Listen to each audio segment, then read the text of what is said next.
How did one empire survive for over a millennium while others vanished within decades? Empires are not meant to last. They rise in fire and ambition, and they fall to arrogance, invasion, or decay. The Assyrians dominated the ancient world and then disappeared. The Empire of Alexander reshaped continents and fractured almost overnight. Even modern superpowers struggle to endure a single century without crisis. And yet, Rome endured. From a cluster of huts beside the Tiber River in 753 BC to the fall of Constantinople in 1453 AD, the Roman state, in one form or another, survived nearly 15 centuries. It faced civil wars that tore it apart from within, assassinations that shook its foundations, plagues that emptied its cities, invasions that battered its borders, economic collapse, political corruption, religious upheaval. Still, it endured. What made Rome different? What invisible architecture allowed this empire not only to conquer the world, but to survive it? Rome began not as a superpower, but as a myth. According to legend, twin brothers Romulus and Remus were abandoned as infants and nursed by a she-wolf. When they grew, they quarreled over where to build their city. Romulus killed Remus and founded Rome. The story is violent, symbolic, and revealing. From its first breath, Rome tied its identity to struggle, survival, and dominance. In reality, early Rome was a small Latin settlement surrounded by rival tribes and powerful neighbors like the Etruscans. It was vulnerable, exposed. That vulnerability shaped its character. Survival was never guaranteed. Every alliance mattered. Every defeat carried lessons. Rome's early kings ruled with authority, but in 509 BC, the Romans expelled their monarchy and founded a republic.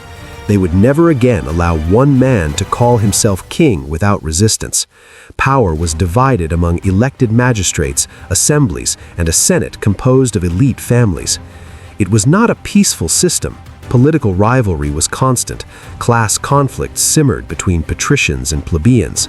But that instability created something rare in the ancient world: flexibility. Unlike rigid monarchies, Rome could adapt its leadership. Officials could be replaced, laws could be revised, institutions could evolve. While other civilizations depended entirely on the strength of a single ruler, Rome built structures that outlived individuals. Institutions last longer than men. As Rome expanded across Italy, it adopted a strategy that would become one of its greatest strengths. It did not simply conquer, it integrated. Defeated communities were often allowed to retain local customs and leadership. Many were granted partial citizenship and eventually full rights.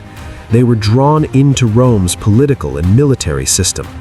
Rome grew not by standing alone, but by absorbing others.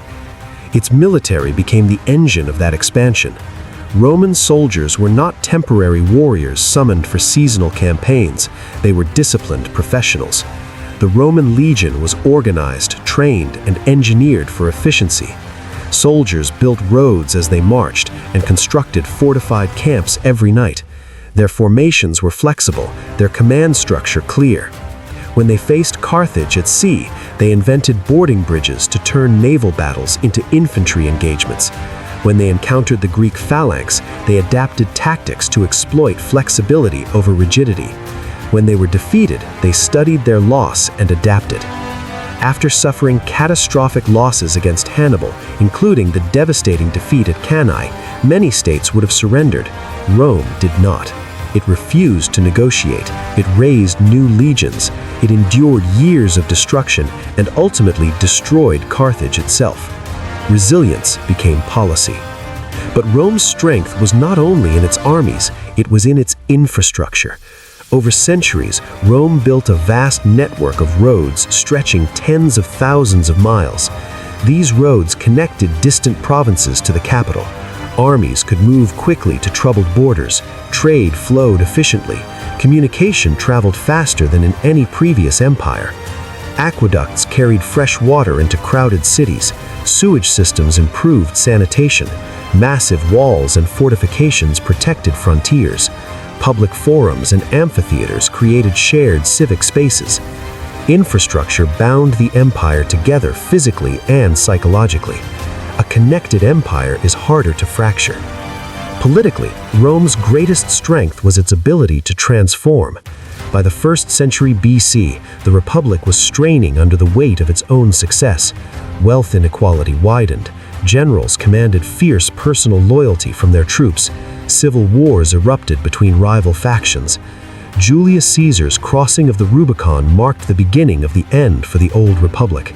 His assassination in 44 BC did not restore stability, it triggered more conflict. Out of that turmoil emerged Augustus, Rome's first emperor. Augustus understood something critical. He did not openly destroy the Republic's institutions, he preserved their appearance while centralizing authority. The Senate remained. Magistrates were still elected, but real power increasingly flowed through the emperor. Rome did not collapse when its political system failed, it evolved. This pattern repeated again and again. When leadership faltered, reform followed. When borders were threatened, strategy shifted. When society changed, laws adapted. Roman law became one of the empire's most enduring legacies. It established clear principles of property rights, contracts, citizenship, and legal procedure. It created predictability.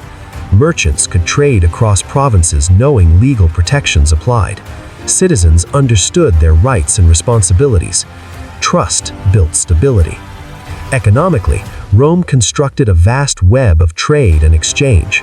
Grain from Egypt fed the population of Italy. Silver from Spain financed armies and administration. Goods from as far as India and China passed through Roman markets. The Mediterranean zone became a unified economic area. This integration created interdependence. Provinces depended on one another for resources and trade. Prosperity in one region supported stability in another. Economic connection reduced the incentive for fragmentation. Culturally, Rome was pragmatic. It did not demand that conquered peoples abandon their identities entirely. Local languages and traditions often continued. Indigenous elites were incorporated into Roman governance. Over time, citizenship expanded across the empire. In 212 AD, Emperor Caracalla granted Roman citizenship to nearly all free men within the empire. Rome ceased to be merely a city ruling subject peoples, it became a shared identity across continents. People fought not simply under Roman rule, but as Romans. Geography also contributed to Rome's longevity. Italy's central position in the Mediterranean allowed projection of power in multiple directions. The Alps provided a natural northern barrier. The sea functioned as a highway for trade and military movement. When the capital shifted eastward to Constantinople, it was positioned at a crossroads between Europe and Asia. The city was defensible, wealthy, and strategically placed to control vital trade routes. Yet geography alone cannot explain 1,000 years of survival. Rome also mastered psychological dominance. It cultivated a reputation for rewarding loyalty and punishing rebellion. Rebellions were crushed decisively. Allies were enriched. This balance of fear and opportunity encouraged compliance and discouraged defiance. However, Rome was never free from crisis. Civil wars erupted repeatedly. Emperors were assassinated with alarming frequency. Between 235 and 284 AD, during the crisis of the 3rd century, the empire experienced rapid turnover in leadership. Invasions intensified, inflation spiraled, breakaway states formed. This was Rome's moment of near collapse. Yet, it adapted again. Emperor Diocletian reorganized the empire into a tetrarchy, dividing authority among 4 rulers to manage its vast territory more effectively. He restructured the military, separated civil and military authority, and reformed taxation. Stability slowly returned. Constantine later reunited the empire and embraced Christianity. What had once been a persecuted minority faith became a unifying imperial religion. Christianity provided a shared moral and ideological framework across diverse populations. When older traditions divided regions, a common faith connected them. By the 4th and 5th centuries, pressures mounted in the West. Germanic tribes migrated across borders, economic strain deepened, political leadership weakened. In 476 AD, the last Western Roman emperor was deposed. Many consider this the fall of Rome. But Rome did not vanish. In the East, the empire continued with strength and sophistication. Centered in Constantinople, the Eastern Roman Empire preserved Roman law, administration, and identity. Greek became dominant, but the state still called itself Roman. The Eastern Empire maintained stronger urban centers, more stable finances, and formidable defensive walls. It withstood sieges that would have destroyed lesser cities. Not until 1453 did the city fall to the Ottoman Turks. From 753 BC to 1453 AD, Rome endured in evolving forms for nearly 15 centuries. Why? Because Rome understood a principle that transcends eras. Power without adaptability is fragile. Rome changed its government structure. It reformed its military. It expanded citizenship. It codified law. It shifted its religious foundation. It moved its capital. It reorganized administration. Each time it approached collapse, it reinvented itself. Other empires clung to rigid traditions and shattered under pressure. Rome bent and survived. Its influence continues to shape the modern world. Many legal systems trace their roots to Roman law. Concepts of republics, senates, and citizenship echo Roman governance. Military organization and engineering principles reflect Roman foundations. Architecture still employs arches, domes, and concrete techniques refined in antiquity. Even the languages spoken across much of Europe descend from Latin. In many ways, Rome never truly fell. It transformed. The Roman Empire survived for over 1,000 years, not because it was invincible, but because it was adaptable. Not because it avoided crisis, but because it reformed after crisis. Not because it was morally flawless, but because it was institutionally resilient. Empires built only on conquest fade when conquest ends. Empires built on systems, law, infrastructure, and shared identity can endure beyond imagination. Rome teaches that longevity is not about dominance in a single moment. It is about the ability to change while preserving core identity.